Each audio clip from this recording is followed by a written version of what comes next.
सुनिए कृष्णा जी क्या कहते हैं। पहले श्लोक में श्री कृष्ण कहते हैं, जब जब धर्म की हानि और अधर्म की वृद्धि होती है तब तब मैं अपने स्वरूप की रचना करता हूँ। दूसरे श्लोक में श्री कृष्ण कहते हैं, साधुओं की रक्षा के लिए, दुष्कर्मियों का विनाश करने के लिए, धर्म की स्थापना के लिए मैं युग युग में मानव के रूप में अवतार लेता हूँ।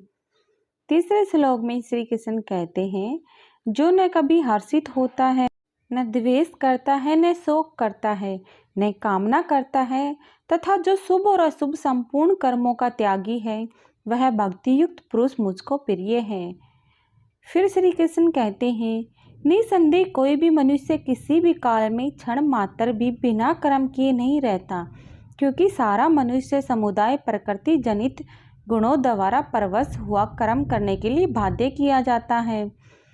पांचवें श्लोक में श्री कृष्ण ने कहा, श्रेष्ठ पुरुष जो जो आचरण करता है, अन्य पुरुष भी वैसा वैसा ही आचरण करते हैं।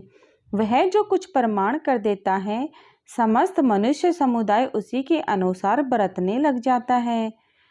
छठवें श्लोक में श्री कृष्ण ने कहा, जो मुझको अजन्मा, वास्तव में जन्म रहित अनादि कहते हैं, जो आदि रहित हो एवं सबका कारण हो और लोकों का महान ईश्वर तत्व से जानता हो, वह मनुष्यों में ज्ञानवान पुरुष संपूर्ण पापों से मुक्त हो जाता है।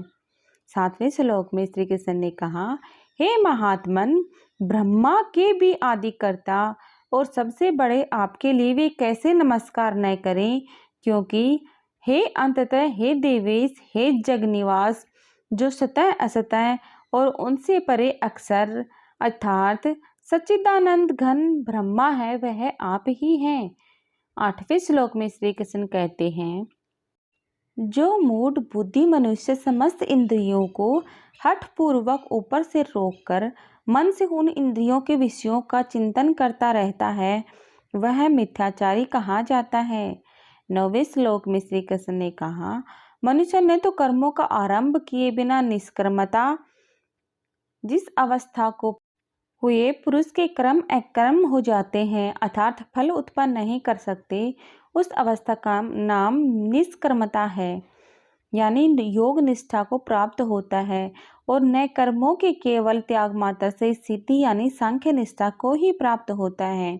10वें श्लोक में श्री कृष्ण कहते हैं, जो पुरुष मेरी इस परमेश्वरीय रूप विभूति को और योग शक्ति को तत्व से जानता है, जो कुछ दृश्य मात्र संसार है वह सब भगवान की माया है और एक वासुदेव भगवान ही सर्वत्र परिपूर्ण है, वह जानना ही तत्व से जानना है, वह निश्चल भक्ति योग से युक्त हो जाता है, इसमें कुछ भी संशय नहीं है।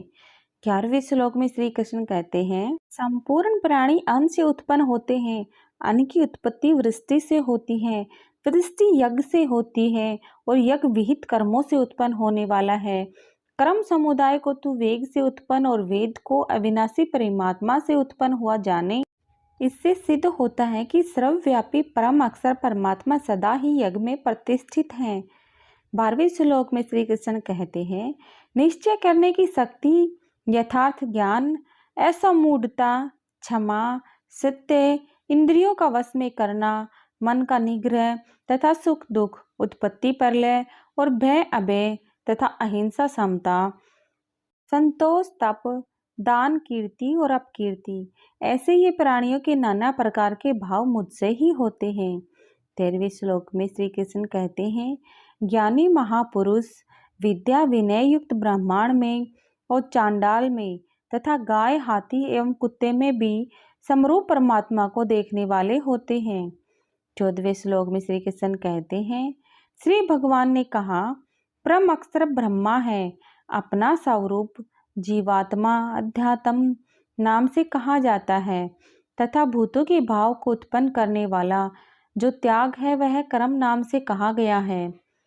15वें श्लोक में श्री कृष्ण कहते हैं, जिस काल में न तो इंद्रियों के भोगों में और न कर्मों में ही आसक्त होता है, उस काल में सर्व संकल्पों का त्यागी पुरुष योगारूढ़ कहा जाता है। 16वें श्लोक में श्री कृष्ण कहते हैं, जो दुख रूप संसार के संयोग से रहित हैं तथा जिसका नाम योग है, उसको जानना चाहिए। वह योग न उकताए हुए अर्थात धैर्य और उत्साह युक्त चित्त से निश्चय पूर्वक करना कर्तव्य है। दोस्तों, ये श्लोक अच्छे लगे भगवद गीता के साथ जुड़े रहने के लिए हमारा चैनल सब्सक्राइब करें, वीडियो को लाइक करें और कमेंट करना ना भूलें। धन्यवाद।